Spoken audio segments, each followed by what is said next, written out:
Hola, buenos días, tardes o noches. Bienvenidos a esta explicación.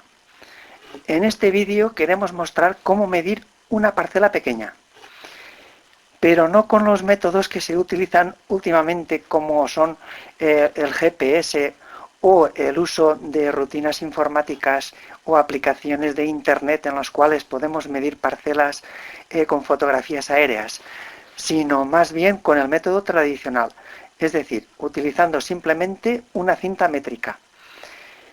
¿Por qué una parcela pequeña? Pues porque si nos enfrentamos a una parcela extremadamente amplia, el uso simplemente de cinta métrica nos conllevará a errores muy significativos. La parcela tiene que ser relativamente pequeña y también accesible en todas sus partes, en todo su perímetro. ¿Por qué tiene que ser accesible en cada uno de sus lados de su perímetro? Pues porque en caso contrario precisaremos de un dispositivo de medición de ángulos y aquí lo que pretendemos es que utilizar simplemente una cinta métrica.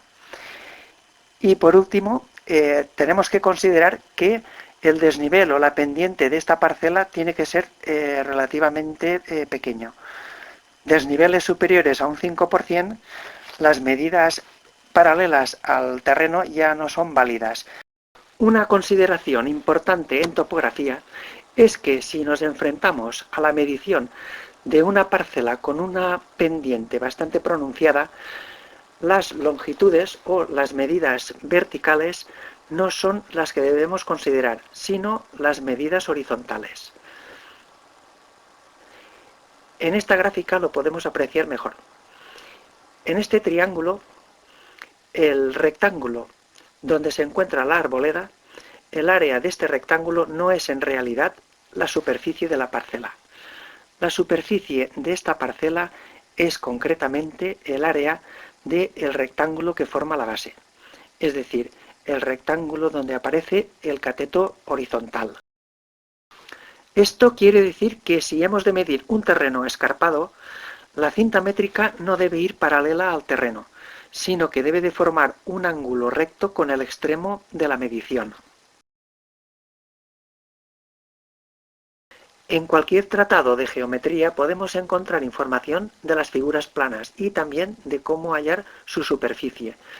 Las figuras planas se distinguen entre los polígonos regulares y polígonos irregulares. Las características principales de los polígonos regulares es que tienen algunos lados paralelos o bien que presentan un eje de simetría.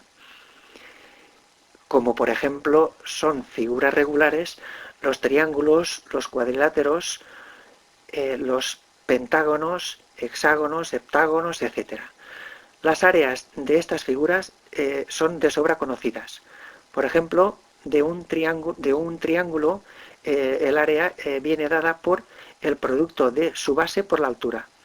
En cuanto a los cuadriláteros, si estamos ante un cuadrilátero rectángulo, el área resulta de multiplicar la base por la altura. Si este cuadrilátero es un cuadrado, su área es lado por lado, es decir, lado al cuadrado.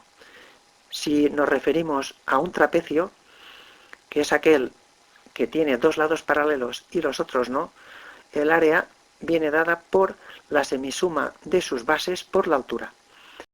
En cuanto a los polígonos con lados mayores que 4, el área viene determinada por el producto de su perímetro por el apotema.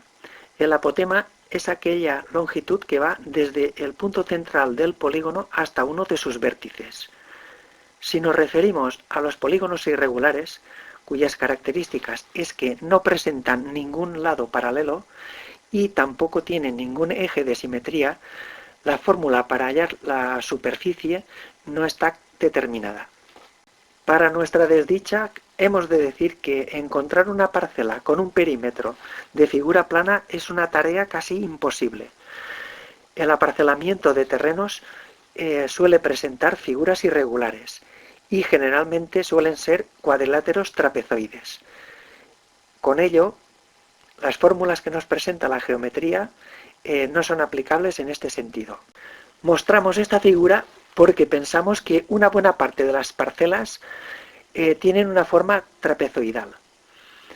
La característica de un cuadrilátero trapezoide es que no tiene ningún lado paralelo. También que cada uno de sus lados tiene unas dimensiones distintas.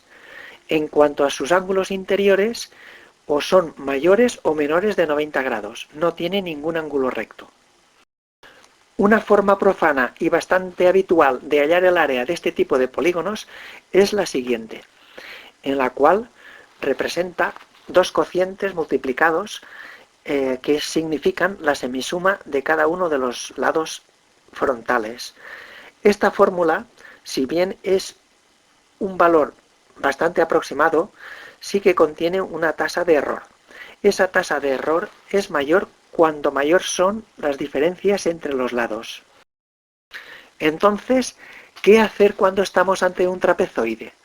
La geometría nos dice que para hallar el área de un trapezoide habrá que descomponer el mismo en figuras regulares y hallaremos las áreas de cada una de estas figuras y las sumaremos. Eso será su área total. En nuestro caso, este trapezoide lo hemos descompuesto en dos triángulos rectángulos y en un trapecio. Hallaremos el área de cada una de estas figuras y la sumaremos. Con ello conseguiremos el área de esta figura. Otra forma de hallar el área de esta figura, quizá más práctica y fácil en la realidad, en el trabajo de campo, consiste en descomponer esta figura en todos sus triángulos, hallar el área de cada uno de sus triángulos y el sumatorio de dichas áreas constituirá el área de la figura. Supongamos que tenemos una parcela con la siguiente configuración. Para hallar su área, lo que haremos es que nos situaremos en una parte central, que podamos observar cada uno de sus vértices. Desde este punto central, iremos trazando todos los triángulos desde dicho punto a cada uno de sus lados. De este modo, habremos triangulado toda la figura y hallada las distancias de cada uno de sus lados. Una vez ya lo hayamos descompuesto en todos sus triángulos, aplicaremos a los datos obtenidos la fórmula de Herón de Alejandría. La característica de la fórmula de Herón consiste en obtener el área de un triángulo conociendo simplemente la longitud de cada uno de sus lados. No precisamos conocer la altura.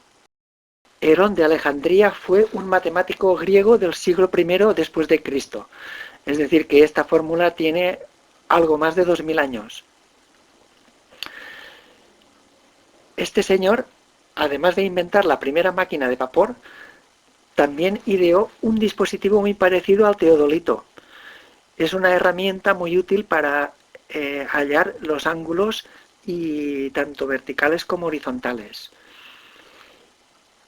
La fórmula de Herón tiene la característica de que para cualquier triángulo, tanto equilátero, isósceles o escaleno, puede hallar el área solamente conociendo los valores de sus lados. No precisa del conocimiento de la altura del triángulo. Con el regalo que nos ha hecho Herón y una buena cinta métrica, tenemos la información y las herramientas necesarias para proceder a la medición de una parcela. Supongamos que tenemos esta parcela.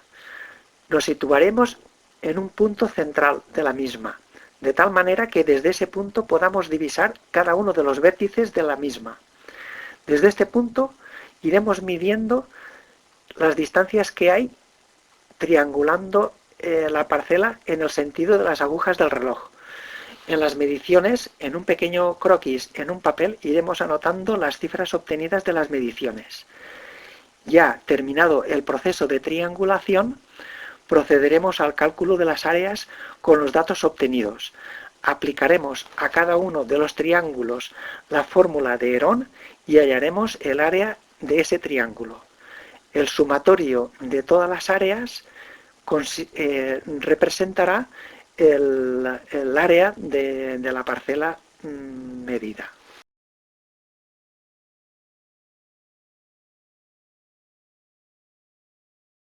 Si la parcela en cuestión tiene un lado o varios inaccesibles o de difícil medición, aquí la cosa cambia. Esta metodología ya no nos sirve. Necesitamos conocer los ángulos y para medir ángulos precisamos de un dispositivo adecuado a tal efecto, como podría ser un gonómetro, un grafómetro, un teodolito o bien ya de forma más sofisticada una estación central o un GPS. En este caso, lo que se hace es la sustitución del lado que no se puede acceder por su ángulo opuesto. Con el valor de los dos lados de un triángulo y el ángulo opuesto, se aplica la siguiente fórmula. Esta fórmula representa el área de un triángulo conociendo únicamente dos de sus lados y el ángulo que forma. Pero esto ya es harina de otro costal. De todas maneras, si te interesa, al final del vídeo presento un enlace en el cual puedes bajarte en formato PDF unos apuntes que he ido elaborando de agrimensura en los que trato ya de forma más exhaustiva otros aspectos de medición más complejos. Gracias por todo.